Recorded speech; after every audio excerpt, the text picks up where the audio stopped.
Welcome to the Fit Vegan Podcast, the show where we help you optimize your health, fitness, and mindset on a whole food, plant-based lifestyle. My name is Maxime Sigouin. I am a former triathlete, powerlifter, bodybuilder, and basketball player, and I've been vegan for over 9 years. I'm also the founder and CEO of Fit Vegan Coaching, which has helped over 500 vegans from 20 different countries to completely transform their bodies and their health. I'm excited for you to hear today's episode. Let's get into the show. All right, good morning, everyone, and welcome to another episode of the Fit Vegan Podcast. So today I want to talk about information overload when it comes to the vegan fitness space.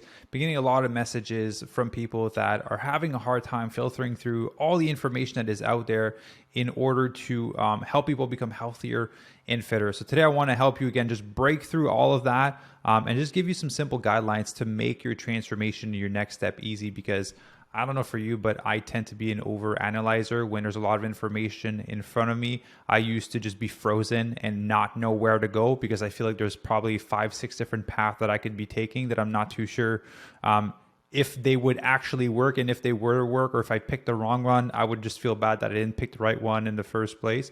So one thing that has served me really well in my life, and that has allowed me to progress tremendously and achieve success in multiple areas, is to take imperfect action. You've heard me say this very often, but I realized that this over-analyzing of information was preventing me from actually progressing forward, and I was just left in the same position year after year.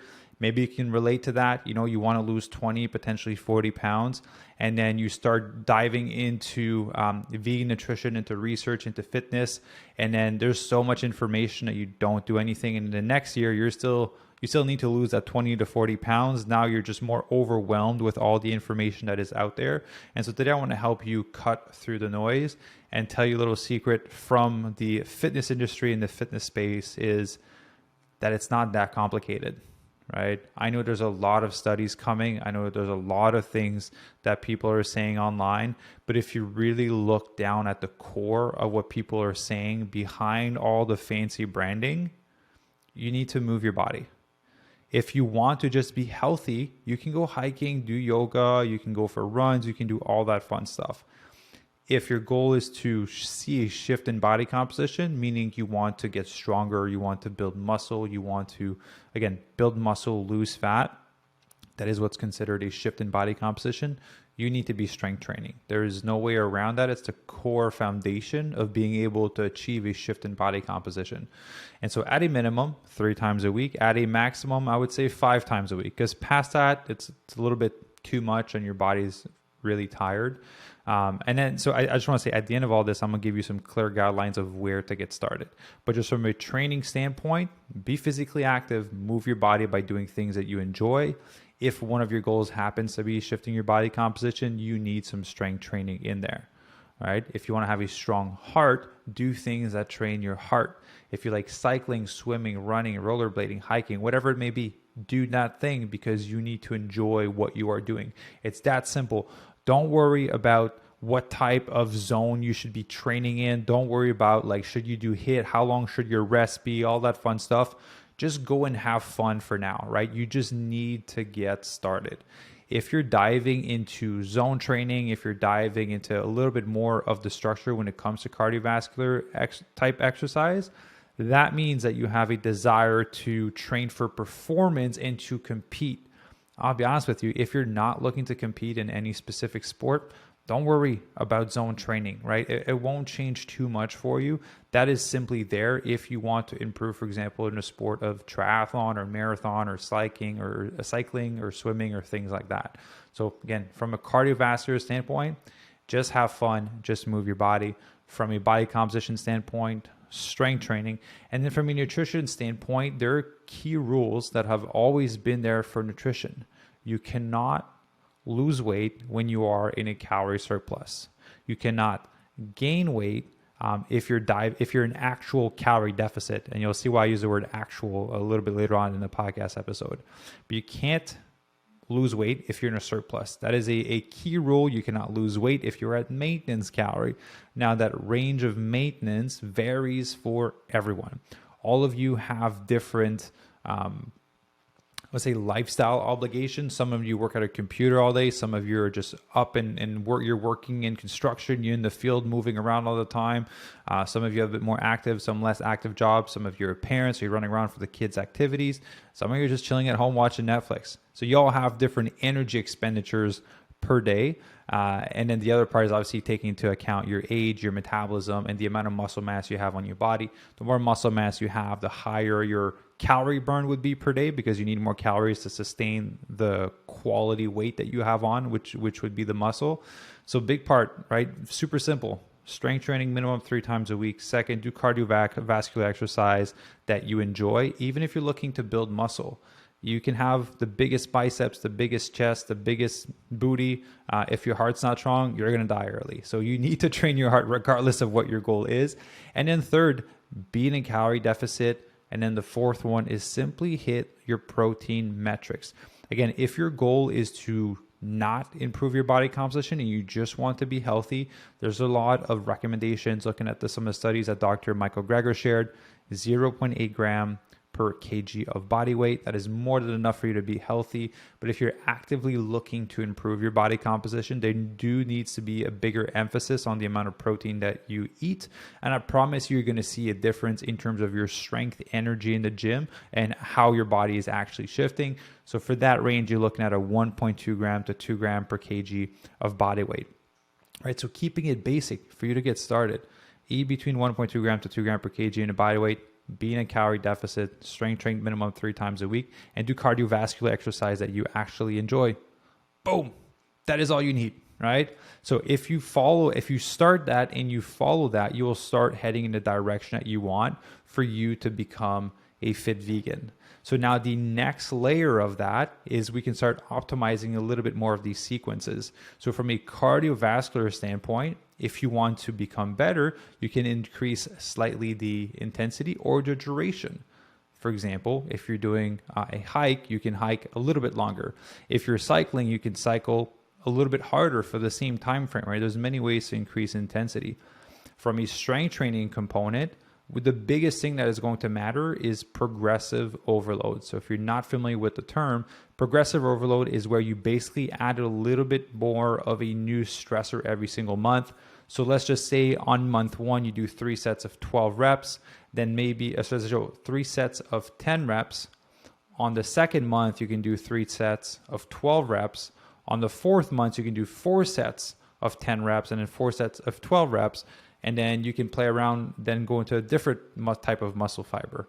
All right. So I know the rep range and all that can get complex, but the base component is for you to just increase the intensity either through sets or reps every single month to challenge the body.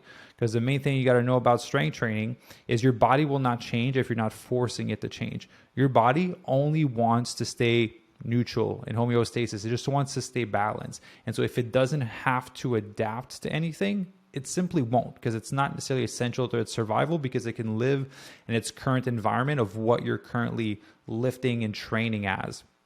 So what that means is when there's more pressure than the usual, because your body wants to survive and it thinks that that's the environment that it needs to live in order to survive, it will become stronger. And you create that by adding more sets every single month, or more sets, or changing the type of muscle fiber that you are training, right? And again, if you want to have a better understanding of how to tweak your training and you think that it's too complex, well, it is to a certain degree. Like, you need to get your personal training certification to be able to understand that. So if you're trying to have a better understanding of how to train yourself, well, you have to do what the people that do this for a living do, and that is get your personal training certification so that you can get the knowledge to be able to do that. Right. And then on the flip side for nutrition, there's key fundamental rules like we talked about: hitting your protein, making sure you're calorie deficit. The other one is the quality of your food and the diversity of your food. If you're listening to this podcast, you're probably plant-based or transitioning to plant-based. You want to focus on diversity. Diversity is extremely important in terms of your gut health. It's going to help with your mood, your digestion, your recovery. It's going to help with absolutely everything.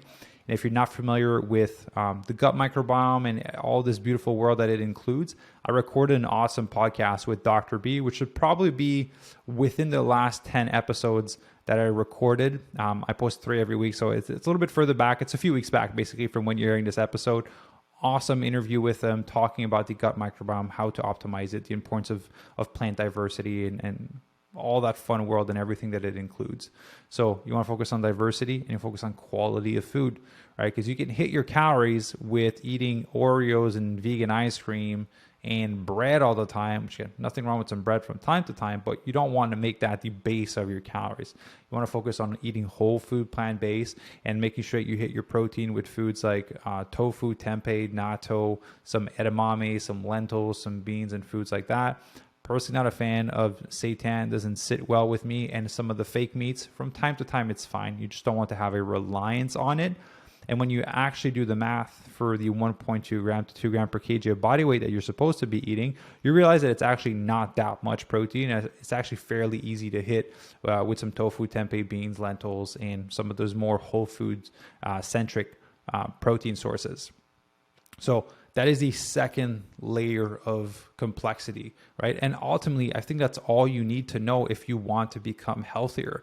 Now, if you use this approach, you will see amazing progress over time, right? The thing is, if you do it on your own, and that's the truth, which is the reason why I have mentors in my life, if you do it on your own and you adjust and tweak, your timeline for you to reach the goal that you have, whether that is to shift your body composition by losing 10 pounds, whether that is to train for a marathon, whether that is to lose 20, 40, 60, 80 pounds, your timeline will be longer in order for you to reach it, simply because you don't have the knowledge that a personal trainer would have, that a nutritionist would have, that someone that's coached over 500 vegans would have in terms of psychological tricks to help you become more adherent to the game plan. So that's why I see the value in having a coach. That's why I am a coach, and that's why I have multiple coaches in my life to help shorten the timeline of the goals that I have. So when you have a coach, instead of it taking you 6 months, potentially a year to figure out how to lose the 20 pounds, which again, if it takes you a year, there's nothing wrong with that. What is a year of your entire lifetime? There's absolutely nothing wrong with it, because ultimately you're going to be healthy, you're going to be active, and you're going to be able to improve the quality of your life. So even if it takes you a year, that's an amazing timeline. But if you come, for example, with us, you would lose the 20 pounds in 3 months. And then the additional 3 months after, we reverse diet you, where we'd be able to add 1,000 plus calories to your daily food intake to sustain the 20-pound fat loss, to ensure that the 20 pounds never comes back on. Right? So with a coach, you basically shorten your timeline because we have efficient systems and know how to get you there in a specific time frame. But when you're on your own, you have to figure it out, which again, there's nothing wrong with that. I simply believe that there's multiple things that I want to accomplish in my life, and having a coach or a mentor has always allowed me to shorten the time frame and decrease the degree of, I would say, complexity and anxiety that I would feel towards trying to achieve a goal. Because at the end of the day, it's basically the equivalent of your goal is the top of a mountain and there's no path in front of you. And so I don't know if you've ever gone down, like trying to climb a mountain with no path, but there's branches everywhere, uneven rocks, you can slide. You don't know if it's a safe path for you to actually go down on.